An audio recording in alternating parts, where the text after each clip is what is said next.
guys, welcome to Truth Talkin Thursday. This is Jim. I'm Jane. And last week we were talking about legalizing prostitution. And I think Jim made it quite clear what his stance on it was. And I felt like I needed a little bit more time to process that out. I kind of been flip-flopping back and forth. And I keep coming back to, for me personally, I have to say, I honestly don't think it matters whether you legalize it or not. To me, the problem is not that. To me, the problem is people that cheat on their companions. That's my problem. And I feel like, for me, I like what you said last week, Jim, about communication. You know, how things used to be and how we got from, you know, men having multiple wives to one wife. And the thing that comes to my mind is, well, unfortunately, we're all fairly jealous. So, and I believe we all have this nature in us that wants attention, loyalty, and on and on and on. Mm-hmm. And for myself, I don't like to share. End of discussion. You don't play well in the sandbox with others. I don't play well in the sandbox with others. Well, I guess that's the end of that conversation. However, I'll throw this in there. Okay. Talking about communication, I'm not sure if this was mentioned when we were recording or if this was something just you and I talked about. You were talking about fantasies. Mm-hmm. And again, I feel like those things come down to communication. Mm-hmm. Absolutely. People should be free to talk to their partners about what their fantasies are. And honestly, I can't imagine how that would be a turn off for anyone. If you're going to share fantasies, from my perspective, I feel like that could get you going. Yeah, yeah. Hey, it's Jim's birthday today. Happy birthday, Jim. I already said it, but I'll say it again because I'm feeling extra special nice. Well, when we came on just to taping, I was shoving my face full of chocolate. So. Well, it's Halloween, too. There you go. I thought that was funny. Mm-hmm. Any thoughts on what I said? Yeah, lots. Okay. Lots and lots. Bring it on, because I know. I mean, the fantasy piece for number one, people aren't exactly as they look in terms of partners. People have pretty squeamish ideas or thoughts around certain types of consensual activity. Conversation is correct. Communication is right. We need to check that out and we need to do it. But for me, if my partner is aware of that and she, in this case she, would be, hey, look, you know, whatever floats your boat, you know, just don't bring it home, kind of thing. Then there needs to be from my point of view, there needs to be a place where you can go that you don't have to worry about being busted as a John and all this kind of really judgmental stuff that doesn't hold water in a lot of other countries around the world. So I mean, we're still kind of Elizabethan in terms of how we see the world we live in and all that kind of stuff. Are we really? Oh, sure. Yeah, we are. Okay, because I'm looking at it and I'm saying, okay, well, is that what the scenario you just described, where the significant other says, you know, whatever floats your boat, just don't bring it home. Mm-hmm. And you're saying this is why we have to legalize prostitution. So no, I'm saying that's one of the benefits. Can I ask you something then? So if your partner said to you, whatever floats your boat, you can't bring it home. What I want to ask you then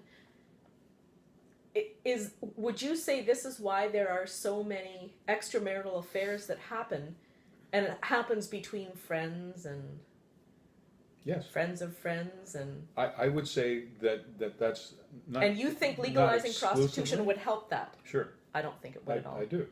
I do think it would. So you would rather select a random unknown to fulfill your sexual fantasies than fulfill them with somebody who you know and feel comfortable with. They didn't say that. What I'm talking about is simply a business arrangement. I mean, it's like, you know, I know it's safe. I know that there's no kind of health problems. I know I don't have to worry about going home and passing something on to my wife, because she certainly doesn't deserve that from me. But how do you know that for sure? Well, I mean, you don't. The whole setup is basically you know there's medical checkups in I understand that, but that's 2 weeks. That. What if you happen to get in between the 2 week time when they're... Yeah, I mean, how do I know that my wife isn't doing the same thing? I don't know. Nobody knows. You really don't know. But you can hope and you can assume and you can take. You don't. I never take partners for granted. You know. I mean, if you do that, you're in trouble. So, and it's not fair to take your partner for granted and say, "Oh, I know she's not out mussing around, so I don't have to worry about that." I think if you go there, going to this is kind of a, what's the word I'm looking for here? This is kind of like any other service almost. You're servicing a different part of your psyche, of your body, in a business arrangement. You do the same thing when you go and get a massage, for crying out loud. What's the difference? Why would you not put your energy into a relationship, into your relationship, if that's what you're interested in? I can't imagine a significant other who truly cares about you. Mm-hmm. I can't imagine they would not be interested in some playing, some role playing, some imagination, some whatever. It just needs to be stimulated. If you never talk about those things, to me, that's what needs to be encouraged. Yes. Not prostitution. And I agree with you. We don't disagree on that. But there's a lot of partners out there who would not entertain some ideas around how you'd like to spend the next 45 minutes of your life. You really need to be able to kind of do some kind of a survey of sorts, you know, where you could actually ask somebody how their sex life was and is it fulfilling without getting punched out. You know? You know, honestly, I think that would be a great question for our viewers. I feel like well, they could do it anonymously. You know, like, would you consider anonymously emailing or messaging? I mean, I guess you can't anonymously message because your name is going to come up, but I really would like to know if I'm normal in what I'm thinking as a woman.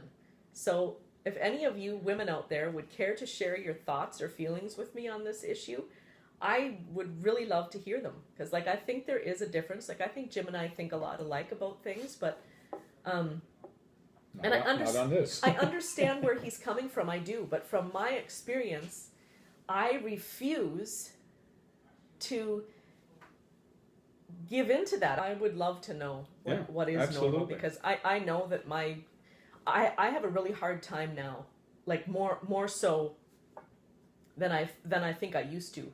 But I think it's because I'm actually thinking for myself. I think I'm actually using my brain. Yeah. And so you have to sort through the coulda, shoulda, wouldas and expectations before you get to the point where you're like, okay, well, no. This is what I think about this.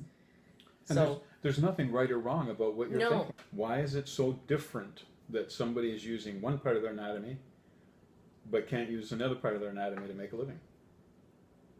I'm not saying they can't. Okay. I got that all wrong. I'm just saying that they're, as far as,